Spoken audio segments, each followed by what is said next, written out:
आप देख रहे हैं चाय टाइम न्यूज। शुक्रिया उपसभापति जी। एक परंपरा शुरू की है बीते कुछ दिनों से कि अपनी भाषा के अतिरिक्त किसी और एक भाषा में शुरुआत करूं। आज कन्नड़। गौरवान्वित अध्यक्षरे नानु एप्रोप्रिएशन बिल विषयाद बग्गे मातनाडलु इच्छिसेतने। कन्नड़ में था ये कि आज मैं एप्रोप्रिएशन बिल पे बोलने को खड़ा हुआ हूं। सर, उससे पहले कि मैं आगे बढ़ूं, वादे के मुताबिक मैंने फाइनेंस मिनिस्टर जी से कहा था कि मैं एक इंस्टांस डिज़रेली ने ग्लैडस्टोन से कहा, आर्थिक संदर्भ में चर्चा हो रही थी। Mister Gladstone, I would like you to tax the rich people and leave the poor. Do not rely upon indirect taxes. For that, classic reply given by Gladstone was, look, both direct and indirect taxes are like two charming sisters. I love them both, though in the family parlance it may be called immoral, bigamous, because they are both charming. I love them both, but in this I give a little more love to indirect taxes. The second sister, because she is more charming, she is more yielding, and she is more welcome for exploitation. Therefore, I depend upon this source, though I do not give up the other source. ये उदाहरण मैं समझता हूं गुरुपद स्वामी ने इसी सदन में कहा था, और वीपी सिंह साहब फाइनेंस मिनिस्टर थे। तो वीपी सिंह साहब क्या कहते हैं, सुनिए। The other sister has been more yielding. I just wanted this reference to be put without any comment, without any further observation for the Honorable Finance Minister and for the government. So,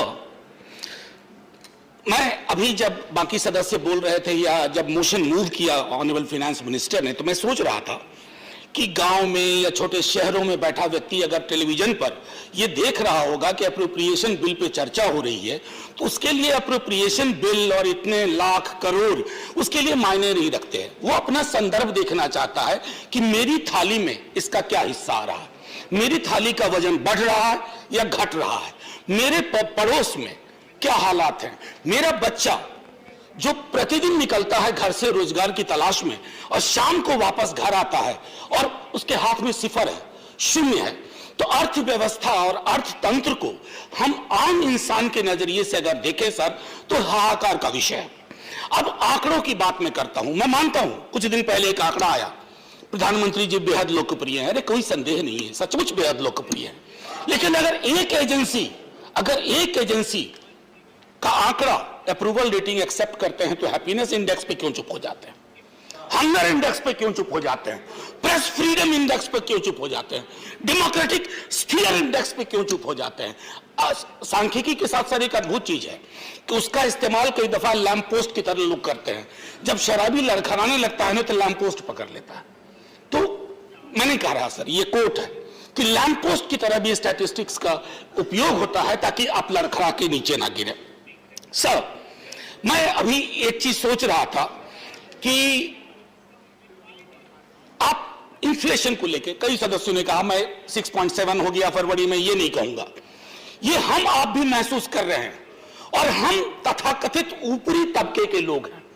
अगर महंगाई को देखना है ना sir, तो आंकड़ा CPI इस index से नहीं, सीपीआई का मतलब कम्युनिस्ट पार्टी ऑफ इंडिया नहीं, वो सीपीआई वो वाला, तो सीपीआई उस आंकड़े को देखिए कि लोगों की जिंदगी को ये कैसे प्रभावित कर रहा है। उज्ज्वला एलपीजी के बारे में नहीं कहना चाहता। अक्सर हमारे पेट्रोलियम मंत्री बाकी लोग कहते हैं कि सरकार नियंत्रण नहीं करती है कीमतों का। तो साहब, 5 महीने चुनाव के दौरान कीमतें क्यों नहीं बढ़ी? अगर 5 महीने चुनाव के दौरान कीमतें नहीं बढ़ी, तो इसका मतलब है कहीं ना कहीं सरकार के सरोकार का ताल्लुक है। तो आप ये रिलीफ लोगों को दीजिए ना। मध्यम वर्ग की कमर टूट रही है सर, उसकी सेविंग्स को देख लीजिए। कोविड ने सब कुछ डिस्ट्रॉय कर लिया। आप चुनाव जीतते हैं, आपको मुबारकबाद, लेकिन दिक्कत और परेशानी कल को आपको भी होगी कि अगर इंसान के बुनियादी मुद्दों से चुनाव के परिणाम का ताल्लुक नहीं रहा, तो फिर चुनाव का कोई मतलब नहीं रहा, डेमोक्रेसी का कोई मतलब नहीं रहा।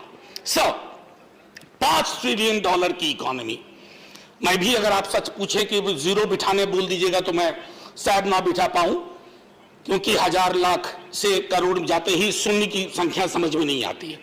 लेकिन सर ये $5 ट्रिलियन की इकोनॉमी में बिहार है, क्योंकि बिहार के बगैर माननीय फाइनेंस मिनिस्टर, अगर आप $5 ट्रिलियन के शिखर पे जाएंगी तो हमारे बगैर तनहा महसूस करेंगे, अकेलेपन का एहसास होगा।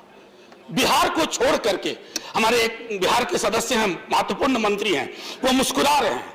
सर बिहार की स्थिति बहुत गंभीर है, और ये मैं सिर्फ बोलने के लिए नहीं बोल रहा हूं, रिटोरिकल पॉइंट नहीं है। हर क्षेत्र में बिहार की हालत खराब है। रोजगार को ले लूं, सामाजिक सौहार्द को ले लूं, गरीबी को ले लूं, भूखमरी को ले लूं, पलायन को ले लूं, क्या छोड़ूं क्या लूं। लेकिन बिहार अगर प्लीज सर प्लीज बड़ी माफी के साथ प्लीज सर 30 सेकंड दीजिए, क्योंकि बहुत सीनियर व्यक्ति हैं, उन्होंने ये टिप्पणी की है। मैं सिर्फ अगर ये कहूं ना, मैंने शुरू में ही आरंभिक मेरे पॉइंट को देखिएगा, मैं एप्रोप्रिएशन और बजट के नजरिए को आम इंसान के बात के जहन से देखना चाहता हूं। अगर इतनी साधारण सी चीज आपकी समझ में नहीं आ रही है, ईश्वर भला करे। मैं सर वो $5 ट्रिलियन इकोनॉमी की बात कर रहा था। Manoj, $5 trillion economy. अब सर नीति आयोग, मैं इसलिए ये चीजें माननीय वित्त मंत्री साहिबा के समक्ष रख रहा हूं कि उनके जहन में ये होगा। नीति आयोग का बिहार के बारे में टिप्पणी नाम देखिए, आपको चिंता होगी। हम वैचारिक रूप से अलग हैं, पॉलिटिकली अलग हैं, लेकिन बिहार आपकी चिंता का विषय नहीं होगा। मल्टी डायमेंशनल पॉवर्टी इंडेक्स में कहां खड़ा हुआ है बिहार, और फिर भी सर 1-2 मिनट दे दीजिए, ज्यादा नहीं लूंगा। अनएम्प्लॉयमेंट को लेकर के सर, बेरोजगारी को लेकर के मैं पिछली बार भी बोल चुका हूं, अगर हमारी अर्थनीति रोजगार सृजन नहीं कर पा रही है तो ये अनर्थ नीति है, अर्थनीति नहीं है। अभी मुखर्जी नगर में बच्चे बैठे हुए हैं, एक्स्ट्रा अटेम्प्ट चाहिए अलग अलग एग्जाम्स के लिए।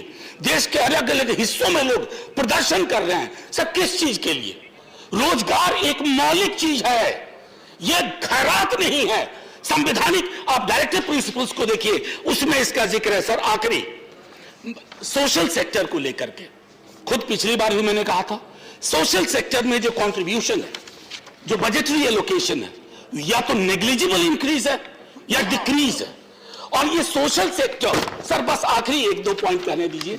सोशल सेक्टर शेप करता है आपका भविष्य, आपके देश का भविष्य, खास करके ग्रामीण उपभोग को अगर मैं देखूं, वो भी एक चिंता का विषय है सर। 8 वर्ष में सबसे नीचे है। एमएसएमई में 40% MSMEs either have closed down or are on the verge of it.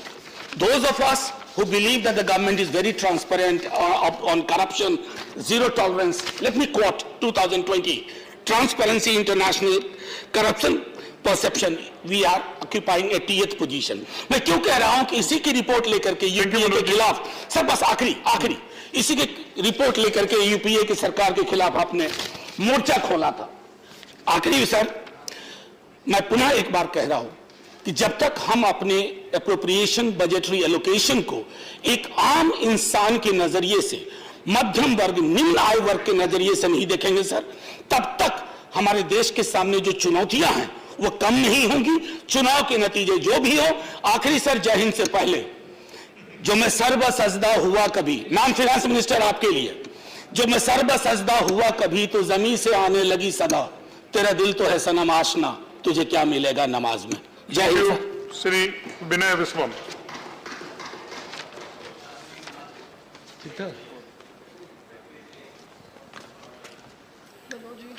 Thank you.